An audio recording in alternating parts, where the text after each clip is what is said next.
Good afternoon and welcome to Friday's edition of Warrior Daily. My name is Justin Arbogast here with Rick Cummins of women's track and field as well as the cross-country coach here at Wayne State. And Coach, coming off the GLIAC Tournament here at Grand Valley 2 weekends ago, some good performances from the girls in your inaugural trip over there, so talk about that whole experience. Yeah, it was exciting for the team, and we had some kids didn't really know what to expect, and maybe some coaches that didn't know what to expect, and we went, and it's a tough league. The points are hard to come by in the GLIAC conference, and we were able to sneak away with 12 of them. So I was hoping to get one. I was going to be happy with 5 and ecstatic with 10. So we got a dozen and had spread out a little bit. I think we scored in 5 different spots, and it was a real good opener for us in the conference. And kids got some focus now. They really know what the league's all about and what that stage is, so it was good for us. And it is a great experience. You talk about how dominant the GLIAC is, and to see how they stack up against other athletes in the league when we haven't had a team before. It's very important, I think, for a lot of the kids, especially with such a young team like we do have. But you mentioned we did have strong performances. I was there with you for the 5K, and you had Jen Rock and Amanda Brewer both put up tremendous performances considering, how Amanda was feeling and Jen coming back from an injury. So talk a little bit about that race. Yeah, that 5K was, it was first too, so that kind of set the tone for the whole team for the meet. And, Jen Rock, she exhausted her cross eligibility last year, in previous year, dropped down to part-time. She came off a foot injury. So she really hasn't been running that much. She started running bits and pieces November, December, and her mileage has been sort of legitimate starting in January, which isn't much for a distance runner, and that's not much lead time. Amanda came off a solid cross season where she was an All-American, and she got a little under the weather. Just expectations get higher as you get All-American status, and everybody thinks you're going to be awesome every race, and sometimes you need a break and you need to just get some easy running in. But Amanda went out there and she worked hard. Her goal was to hang in there as long as she could, help Jen out for a little bit. And then, when the pace got a little bit slow for Jen, she was just going to take off. And, Jen ran, it was a real confidence booster. She ran great. Maybe didn't run the time she might have been looking for. But championship races, the conference championships are more strategic, and there's fewer people in the race that are going after time. More people are going for place. Some people maybe slow down and take the gamble that the front's going to go out too fast and blow up, and then some people go out too fast and blow up. And they ran great. I mean, Amanda hung on for 7th place, I think, and scored, which was tremendous. It set the tone for what happened later was real cool. And you talk about what happened later. I mean, a lot of girls ran, school records or personal best times. But one bright spot for us was the distance medley team. First of all, explain to us what the distance medley team is, what that encapsulates, and then also what it meant for them to get an NCAA provisional time. Yeah, the DMR, the distance medley relay, it's a distance relay only run indoors at championship level. 4 different legs. First one's a 1,200, 3 laps of a typical 400-meter outdoor track. Second leg's a 400, so just a fast quarter. Third leg's an 800, and the fourth leg's a 1,600. So Amanda was scheduled to run the 1,600-meter leg of that, and Kayla Gagnon was going to run the 1,200-meter leg of that. With Amanda, she just gave it everything she had in that 5K. So we pulled Amanda out, and we put Chelsea Johnson in the 1,200. Moved Kayla Gagnon to the mile, the 16, and CJ ran great. And that was she handled the pressure really well. Last minute change. She didn't have a whole lot of time to think about what was going on. She just, she's a freshman. She went in there and dealt with it just like she'd been planning to run it all along.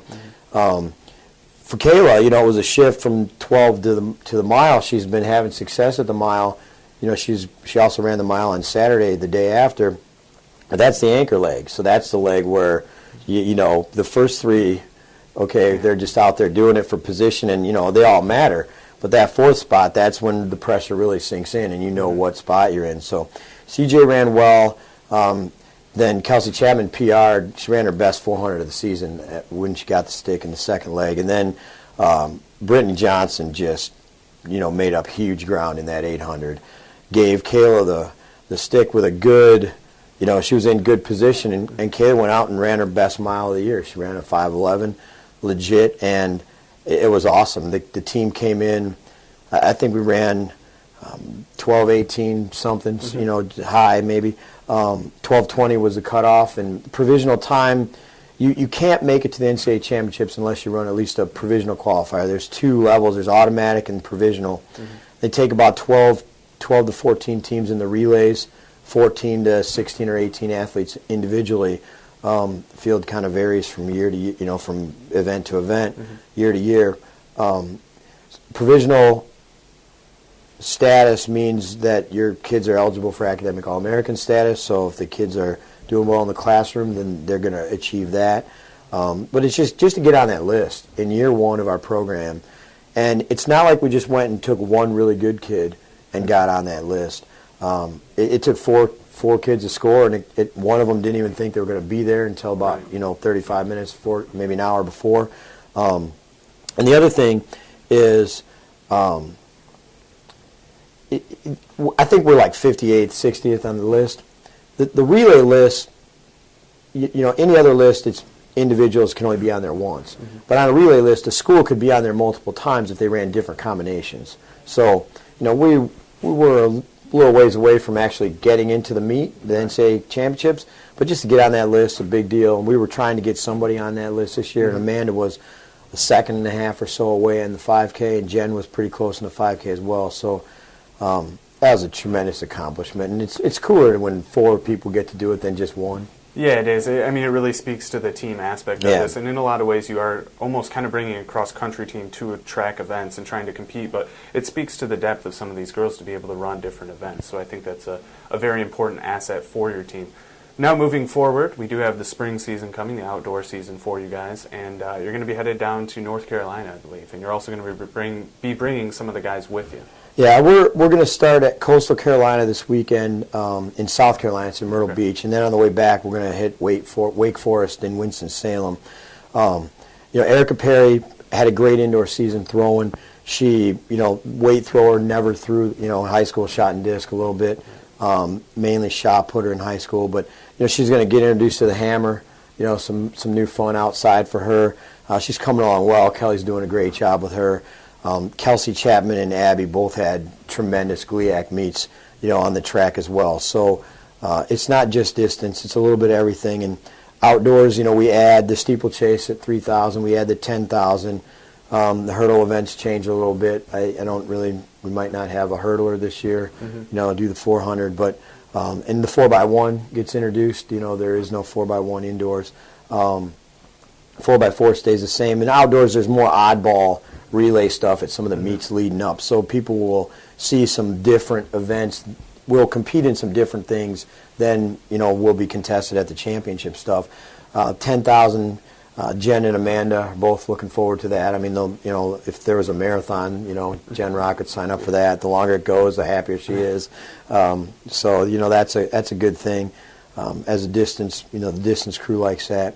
The guys' cross team will be down there. Anything from 800 and up, they'll be running. They're having a pretty good spring. They've run some unattached meets. Guys are doing pretty well. We're fit. We're young, both sides, really, men and women, and we've got a lot of freshmen that are really coming along. So it's exciting, and any time in the north you can get down and add 20 degrees to the thermometer, you're in heaven. So. It doesn't matter if it's 80s. I mean, you just get over 50, and it's good training weather. So, no class for a week and just get out and, relax. But, it'll be a good, hard-working trip, and we're looking forward to it. Well, anytime you can get outside in the warm weather, all of a sudden those muscles start feeling a little looser, and you start running a little bit better times, feeling a little better. So the women's track team, as well as the guys' cross-country team, will be headed down south to get in a little work here over spring break. And I'd like to thank Coach Cummins for coming in here today. Thank you. Appreciate it. And that's going to do it for Friday's edition of Warrior Daily.